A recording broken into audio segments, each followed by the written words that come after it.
Hey guys, how's it going? I'm the Duke of Italy, your favorite lo-fi music YouTuber.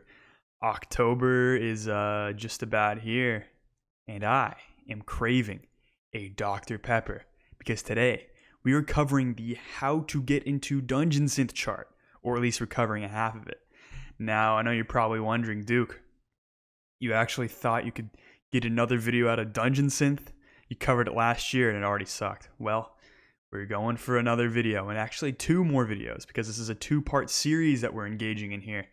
It's going to be a two-parter this time around, and it's in some ways it's better, in some ways it is worse. It doesn't cover Fief, it does not cover Fief, but it does cover some other stuff that the previous chart missed. But of course, it does repeat a lot of the things. Of course, the most iconic Dungeon Synth project out there is Mortis, so it mentions some more Mortis.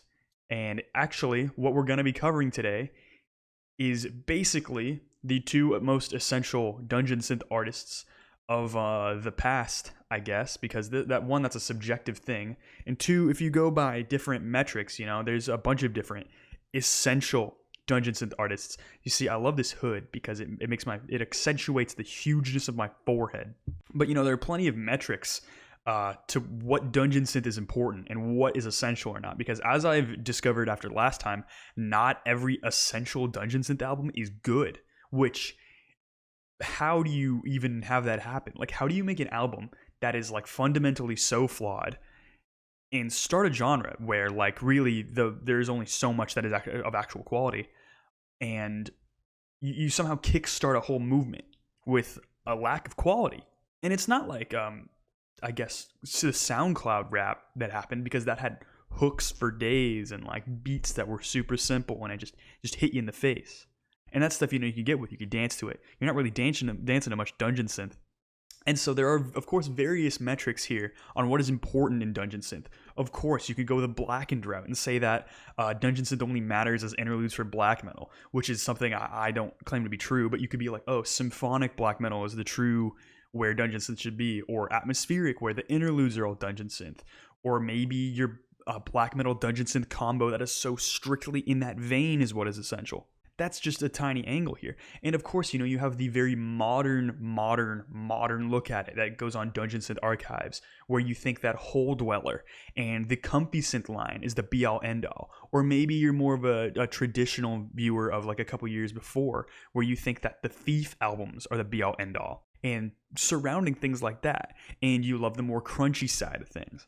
As you're going to be able to see, last chart's perspective and this chart's perspective are two different perspectives, because last chart showed both Burzum albums. This chart does not, but instead replaces it with the entire Depressive Silence discography.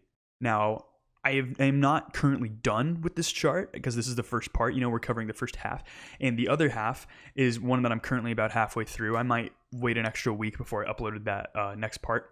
But what I've kind of discovered so far is that it's not really engaging in the same sort of ideas that the last chart did. The last chart had your classic section and your newer section, and the newer section had some stuff that were really interesting, but was really based on like a lot of dark ambient and darker themes, and was really creepy, especially when it was successful. But of course, it had your more conventional picks. And this chart coming this way around, the modern picks or various other picks, it's sort of like a line of classics below the two discographies. It's sort of like a mishmash of stuff, mostly being calm, a bit somber, never really depressing, never really all that cavernous, never really all that creepy, bar, honestly, the better ones on the chart so far. I am digressing a little bit, as I have not fully captured that, but first thing we're going to do is actually, I'm going to recap some of the albums I discovered last year that are making a return on this chart. And first, I will discuss the ones that are not by Mortis, because Mortis's entire discography up until Song of Rain or Sound of the synth pop album, all of his albums that are Dungeon Synth, including his first demo, are on here. First, I want to say Mortis's best Dungeon Synth album, still his best Dungeon Synth album, even after discovering his three other projects that are on this thing. Fought Tila Hersk, I think is what it's pronounced, starts with an F, is great. It's a Dungeon Synth classic. It's one of his earliest albums. I believe it's his first full length. It's fantastic, good pacing, really somber, really calm, despite the horns that are blaring and have literally never been appealing one single time in Mortice's discography. It mostly works here. And that is one thing I'm going to mention about Mortice a lot. As much as he is the be-all, end-all dungeon synth man, his approach is so weird because he tries to go for like something brighter, something more action-packed and epic. And the title is called Dungeon Synth.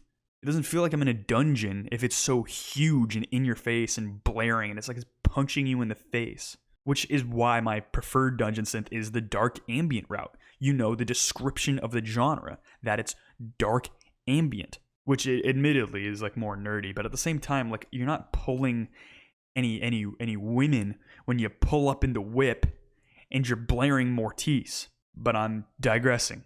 Yet again, Faute de la Hersk is Mortice's best album then and still. Crypt of the Wizard, Mortice's compilation, is still poor. It still sucks. Most of the songs are lame. It is the least cohesive project by Mortice, as it is a compilation, but who really cares?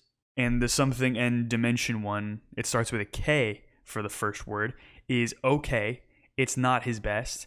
As far as I can tell, it's really just kind of boring as far as Mortice goes. It's not as engaging as his other works. And then we've got 3 albums that are being repeated on this chart. Now let me just get into those real quick. Gvozdenar, Through Mists and Ruins, was one I covered last time. It is an okay album. It is inessential, so you can kind of skip over it unless you're more in love with this genre than I am.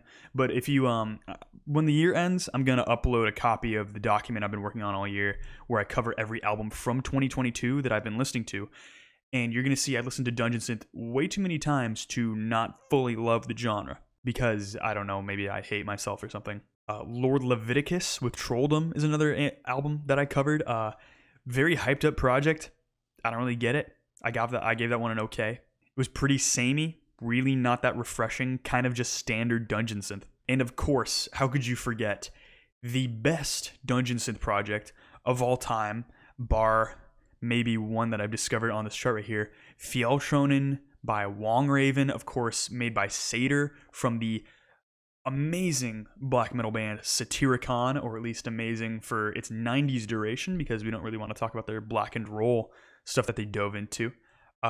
Yeah, great album. It's on my topsters. It is a fantastic release. Really cool neoclassical darkwave elements, except it's not that medieval. It's very Viking feeling.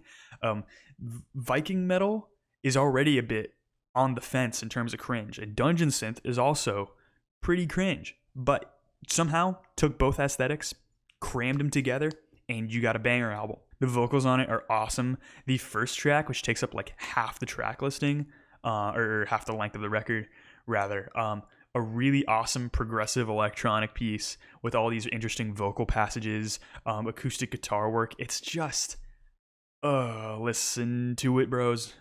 But of course, all good things must come to an end as we get into the actual meat and potatoes, the actual goblins and Brussels sprouts of this thing here. If you follow me on Twitter, you probably wouldn't understand that because I tweet pretty often, but I tweeted something about that the other week, listening to Mortice as I swept my floor. But first on this chart is Mortice's demo, The Song of a Lost Forgotten Ghost. Now, if you know Mortice's flaws later in his discography, you would probably assume that this is a great album.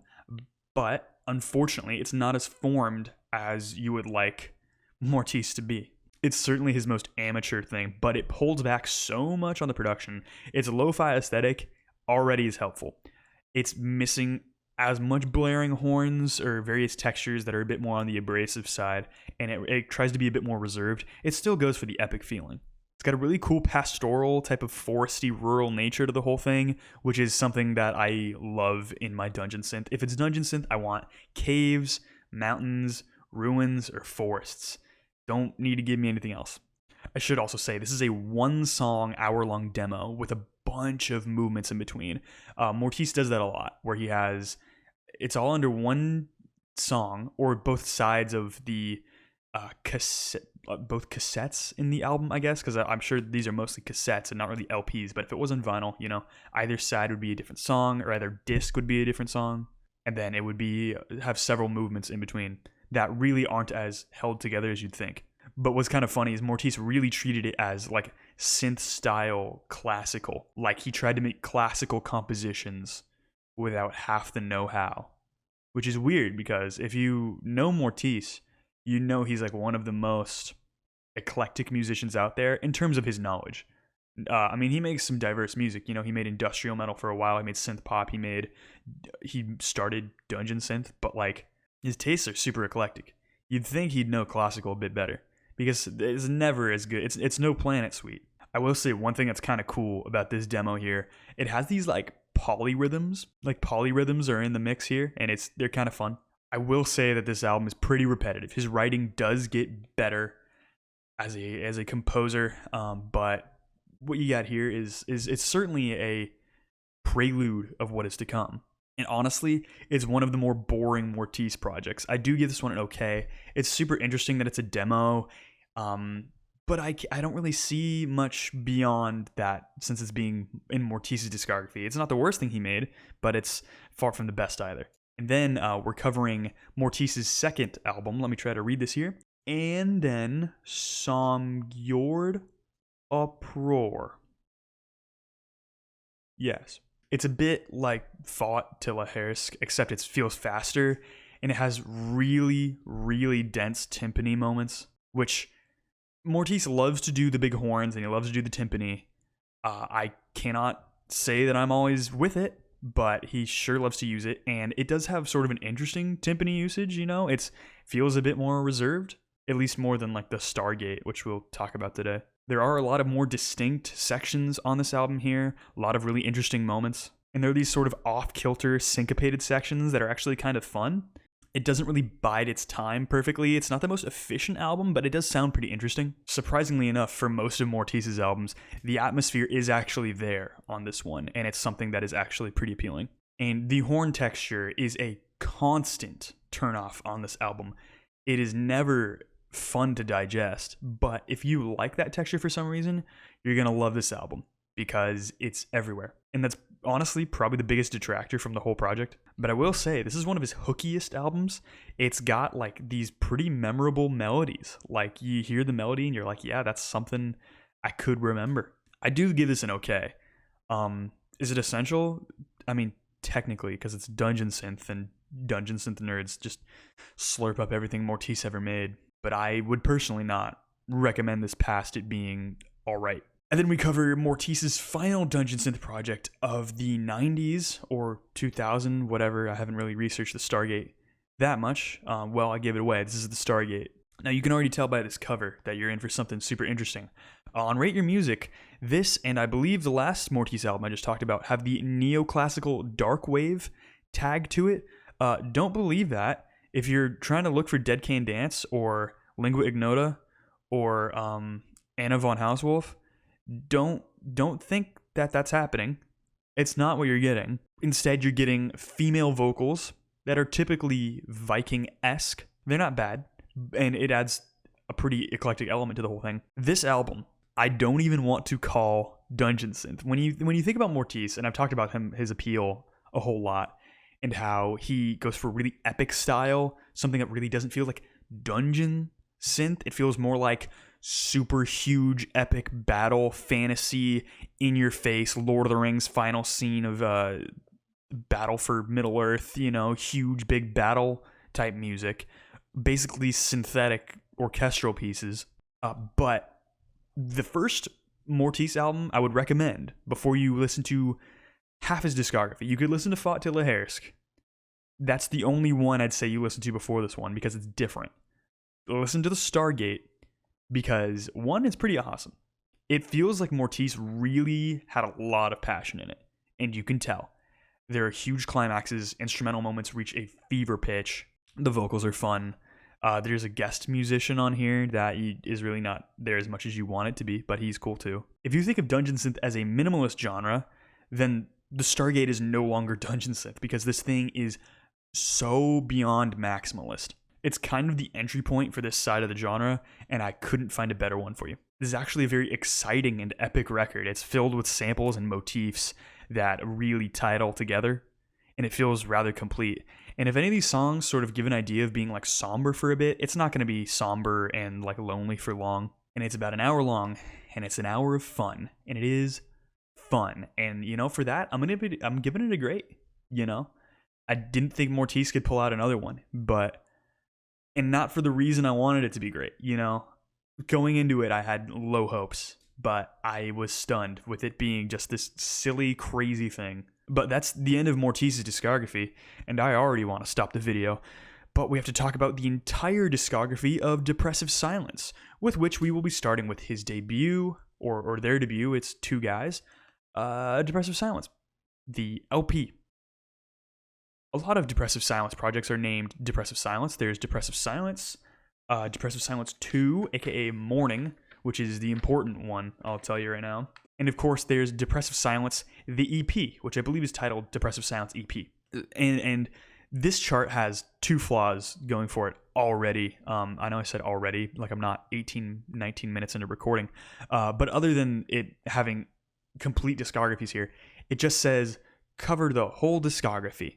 Underneath, it says listen to Mortiz's discography and Depressive Silence's discography. Don't do that. Don't ever do that. How many charts can actually, dude, the shoegaze chart didn't even say listen to all of My Bloody Valentine. It didn't do that. You listen to one EP, all 3 albums. There are other EPs that are essential and other stuff too. Don't do that. So this chart's stupid for that. And, Depressive Silence is no exception to this rule. Not all of their stuff is that great. But fortunately, Depressive Silence's first album here is decent. It's calm, and it's lo-fi, already pretty nice for me. It has many different sections, all with exceedingly different landscapes. It feels like you're traveling. It's almost like a montage of an album where you're going through all these different landscapes, which is already nice having the atmosphere built in there. A whole lot of magical elements here. Some negative emotions, but a whole lot of positive. For being a group called Depressive Silence, you'd really expect a lot more depression and silence, but you get neither. It is a layered mix, but it is not blaring in your face like Mortiz, and it's actually beautiful for a lot of the time. This album is best when it's slow and grim, but it is not always like that, and occasionally does reach some pretty corny sections. And it is dark, and it is creepy, and the song Dark Side is pretty much the best song here. Out of the 3 songs provided, the track Dusterwald has this bell style opening, and it's rough. It sounds really bad, but that's really all I have to say about Depressive Silence's first album. It's interesting. It's not too crazy. Definitely foreshadowing what was to come. And because we had to cover 5 releases, here's another of the group. This is their split with the band Mightiest. No point in really including this on the chart, I'm going to say straight up, because you already have Depressive Silence's LP. So this split is literally just Depressive Silence's LP stapled to the end of the band's black metal project called Mightiest. And so how does the band do black metal? Raw, really upfront vocals, really loud drumming. Not the most technical drumming, but it's really loud. And I'm going to say straight up, Depressive Silence's EP is what we're going to discuss next, and that also does black metal stuff, but it doesn't do it nearly as well. A lot of the songwriting here, it's fantastic. It's melodic and interesting and genuinely exciting. So I'm going to give the Mightiest discography. It might not be their discography. I think they actually came up with another album a decade or 2 later, one of those weird one-off comebacks. But first half is great, but the second half is obviously Depressive Silence, self-titled. So as a whole, I give it a good, but I would declare this is essential for the discography. It's a good chunk of information about the band. Not the first thing you want to listen to, but it does come in handy when you want to talk about the band. And now I'm going to talk a little bit about their last release, Depressive Silence's EP, Depressive Silence EP. It's literally 2 songs, 15 minutes long. It's somber, a lot of limited textures, and it's also lo-fi, but it is not up to normal dungeon synth effectiveness of the group. It's really not as engaging. It's not as atmospheric. It's a bit boring. And the second song is called Dark Soul, and it is appallingly bad black metal. It is the worst black metal ever. It doesn't have any riffs. The vocals are just distorted. I don't even think they're yelled or screamed or anything. And the dude's way up close to his mic. I mean, I have this pop filter, but imagine that, but sounds like way worse. It's so bad. This EP, for being 15 minutes long, you still should skip it because it sucks. So I give it like a poor. And now we're going to cover the Darkened Empires, which is like the band's other album. That's before 2 or something. So I made a little mistake earlier. Depressive Silence's first release, called Depressive Silence, was actually the demo, not the first album, because we're about to talk about their first album, which is the Darkened Empires. It is entirely mysterious and atmospheric. Huge, good start. It is far more reserved than this group's debut demo, and to that, it's only for its benefit. It goes into the lo-fi angle. It's really atmospheric. The atmosphere is given to you. Like, you literally are taken through several locations, and you can picture them super well. It's fun and it's quirky and it's pretty wondrous. A lot of these textures are rather interesting for the limitations placed upon the group. It does begin to define the group's sound. It's very twee sounding. It sounds a bit silly at points, but it's also great. It is pretty much the best thing the group does up until this point. And of course, we are ending this video with me basically trying to make you all stay for as long as possible with not their last release, but we are covering Depressive Silence 2, aka Depressive Silences Mourning. That is Mourning, meaning coping with the loss of somebody. And it's the loss of Mortice's career because he just got smoked out by Depressive Silence again. BTFO. Already, the mystery on this album is its real strength. And it is interesting. Every track here is pretty much flawless. There are so few cringe textures to it. And it feels rather epic. It feels really big. But it never once feels obnoxious. It's like there's a ton of space. There are big mountains and canyons and rivers and waterfalls. But it's not like an army of the orcs from Warhammer just screaming wah at your face, you know? But of course, given a trumpet accompaniment. Thank you, Mortice. The song Atmosphere is, I think, the longest track here. And it's such a bold move, calling your song Atmosphere. Like the goal. It's like making a song called Money. It's like Rich Minion, for example. Yeet really made a banger. He did make a banger. But we're not talking about that right now. We're talking about Depressive Silence and how they made a song called Atmosphere. Yeah, it's atmosphere. If you close your eyes, you can see it. You can literally have the firs and the pine trees like right ahead of you. The title track and the track Dreams are both impressively hypnotic as well, both showing skill on this album that no Dungeon Synth album has been able to replicate or has done before, or even accidentally done in some other pursuit. And it's maybe, if any album can compete with Fjelltronen by Wongraven, it is Depressive Silences Mourning. So I give this one a great. And with that, that is the Depressive Silence discography reviewed and Mortice's Dungeon Synth era reviewed, as well as some recaps and some cruel bastardization of that will be the title for this video. I'm sure you're all going to see. But next time we have some actually really interesting albums to cover of varying quality, because you know it's Dungeon Synth. And hopefully I'll be able to show you guys some recommendations from 2022 that are my own picks, because I got to make it about me. This is the Duke of Italy channel. But of course, that is about it. Hope you guys are doing well out there. Hope you guys enjoyed this video. Liking and subscribe would be very much appreciated. Comments, questions, and concerns down in the comment box down below. I'd really appreciate that. If you want to join my social media pages, Instagram, Twitter, the Discord page where we post about shoegaze and Dungeon Synth and mostly Blade, also in the description. We'd love to have you guys there. And that's about it. Hope you guys are doing well. Have a good day. Bye.